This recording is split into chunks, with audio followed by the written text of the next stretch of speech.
जय सिद्धार्थनगर कि 5 साल में जो जनता को आपने जो दिया वो सबको पता है।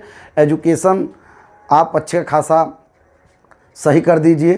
पूरे उत्तर प्रदेश के सबसे निचले क्रम में यह सिद्धार्थनगर आता है। जय हिंद दोस्तों, सबसे पहले मैं ये आपको बताना चाहता हूँ कि अभी तक पिछले 1.5-2 महीनों तक आपका चुनाव चल रहा था। उत्तर प्रदेश का विधानसभा चुनाव चल रहा था, जिसमें बहुत सारे ऐसे नेता लोग थे जो उनकी साख दांव पे लगी हुई थी। ऐसे ही सिद्धार्थनगर भी एक ज़िला है उत्तर प्रदेश के अंतर्गत जो आता है। उसमें बहुत से ऐसे माननीय विधायक जी हुए हैं और इन सभी विधायकों को सबसे पहले मैं अपने तरफ से बधाई देता हूं। और हमारे यहाँ लगभग 5 विधानसभा चुनाव होते हैं। पहला जो है वो कपिलवस्तु विधानसभा है, दूसरा आपका बांसी, तीसरा इटवा, चौथा डुमरियागंज और 5वां जो है वो शोहरतगढ़ आएगा।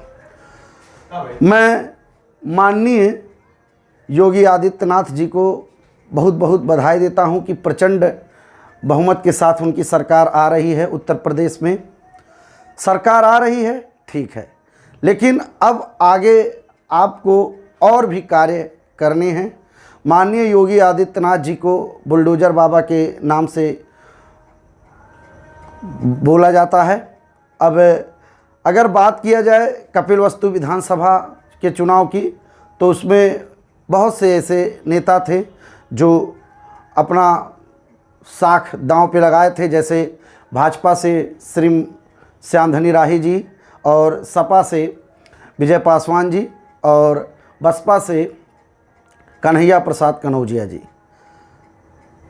हालांकि ये सपा और भाजपा इसके पहले 5-5 साल उनकी कार्यकाल हो चुकी है। सबसे पहले विजय पासवान जी 5 साल थे, फिर उसके बाद 5 साल तक श्यामधनी राही जी थे। ये फिर से 2022 के चुनाव में श्यामधनी राही जी प्रचंड बहुमत के साथ वो भी जीते हैं। लगभग ये 31,000 वोटों से 31,000 से 32,000 वोटों से श्यामधनी राही जी जीते हैं। साथ ही बांसी विधानसभा से राजा जयप्रताप सिंह और इनके अपोजिशन वाले जो थे वो मोनू दुबे जी थे। मोनू दुबे जो कि सपा से थे। ये लगभग यानी कि राजा जयप्रताप सिंह लगभग 20,000 वोटों से जीते हैं। ठीक, शोहरतगढ़ की अगर बात किया जाए तो यहाँ का पूरा मामला फंसा हुआ था, क्योंकि अपना दल और भाजपा के गठबंधन से एक नेता जो अभी नए नए आए हैं लेकिन बहुत ही अच्छे उन्होंने मेहनत किया, विनय वर्मा जी। और विनय वर्मा जी ने इतना मेहनत किया कि अपना दल को यानी कि शोहरतगढ़ विधानसभा से वो चुनाव जीत गए और ये भी लगभग 15 से 20,000 वोटों से जीते हैं। ठीक, इटवा विधानसभा ये सिद्धार्थनगर के सबसे चर्चित विधानसभा है। सिद्धार्थनगर नहीं अपितु आप ये कह सकते हैं कि पूरे उत्तर प्रदेश का सबसे चर्चित विधानसभा है। क्यों? इसलिए क्योंकि जब सपा की सरकार थी, माननीय अखिलेश यादव जी जब थे, तो अखिलेश यादव जी के साथ जो मंत्री होते हैं विधानसभा अध्यक्ष माननीय माता प्रसाद पांडे जी थे। फिर उसके बाद सतीश द्विवेदी जी 2017 में आए। उन्होंने माता प्रसाद पांडे जी को हरा दिया था। अब उल्टा फिर से वो केस दोहराया गया है। अब इटवा में माता प्रसाद पांडे जी जीत चुके हैं और इनके जो अपोजिट में थे वो माननीय सतीश द्विवेदी जी थे। सतीश द्विवेदी जी उत्तर प्रदेश के बेसिक शिक्षा मंत्री रह चुके थे और रह चुके थे, ये समझिएगा। फिर उसके बाद डुमरियागंज लास्ट मोमेंट में यहाँ का मामला फंसा हुआ था, रिकाउंटिंग हुआ है और भाजपा के तरफ से माननीय राघवेंद्र सिंह जी थे और सपा की तरफ से माननीय सैयदा खातून जी थी। रिकाउंटिंग में लगभग 400 से ऊपर 400 से 500 के बीच के वोटों से मामूली अंतर से सैयदा खातून ने विजयी प्राप्त किए हैं। ठीक, और हम जिस विधानसभा से हैं उनका नाम है कपिलवस्तु।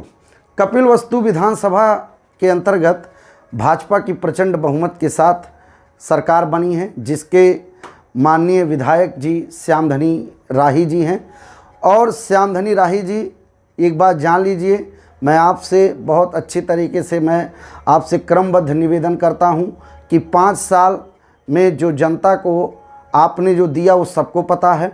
एक बार जान लीजिए। चलिए ठीक है, 5 साल के अंदर में हम लोग ये देख लिए कि 2 साल कोरोना ने ले लिया तो आपने कुछ काम उतना नहीं कर पाए, लेकिन हम आपसे यह क्रमबद्ध निवेदन करते हैं कि अगर ये 5 साल जो आपको मिला है, जो जनता ने दिया है कपिलवस्तु ने, उसको अच्छी तरीके से भुनाइए और अच्छा कार्य करिए। सबसे पहले एजुकेशन आप अच्छा खासा सही कर दीजिए। हमारे सिद्धार्थनगर यानी कि नौगढ़ रेलवे स्टेशन के पास एक ही डिग्री कॉलेज जो बुद्ध विद्यापीठ है, वहाँ पे अभी तक बीएससी और बीकॉम की कक्षाएं संचालित नहीं हो पाई हैं। मैं आपसे क्रमबद्ध निवेदन करता हूँ कि अगर कोई भी बच्चा अगर जब पढ़ने के लिए हायर एजुकेशन में पढ़ने के लिए अगर सिद्धार्थनगर से निकलता है तो उसको यहाँ से कई दूरी तय करके तब उसको जाके पढ़ाई मिलती है। तो अगर ये मुख्यालय पे बीएससी और बीकॉम की क्लासेज स्टार्ट हो जाएगा तो आपका बहुत बहुत आभारी रहूँगा मैं। और आप अच्छे से रास्ता वगैरह सब कुछ बनवा दीजिए, जिससे जितने भी नागरिक हैं कपिलवस्तु के आने वाले कल में आपका ही गुणगान करें। ठीक, तो मैं आप सभी नेताओं को और सबसे जितने भी विधायक हैं उन सबको Krishna classes the education hub के माध्यम के द्वारा आप सबको बधाई देता हूं। और मैं उम्मीद करता हूं कि एक अच्छा खासा आप शिक्षा के क्षेत्र में, चिकित्सा के क्षेत्र में अच्छा खासा पहल करेंगे। हम लोगों की तरफ से, हमारे सिद्धार्थनगर की तरफ से एक आप ही लोग हैं जो जाकर संसद में या अन्य जगहों पर आप लीडिंग करेंगे। आप सभी लोगों से विनम्र अनुरोध है कि इस सिद्धार्थनगर, जो कि पूरे उत्तर प्रदेश के सबसे निचले क्रम में यह सिद्धार्थनगर आता है, इस सिद्धार्थनगर को एक अच्छा खासा एक मुकाम हासिल करवाइए, जिससे जितने भी लोग हैं इस पूरे उत्तर प्रदेश में सिद्धार्थनगर को एक अच्छे नज़रिए से देखें। और मैं आप लोगों का तहे दिल से आभारी रहूँगा। तब तक के लिए जय हिंद, जय सिद्धार्थनगर।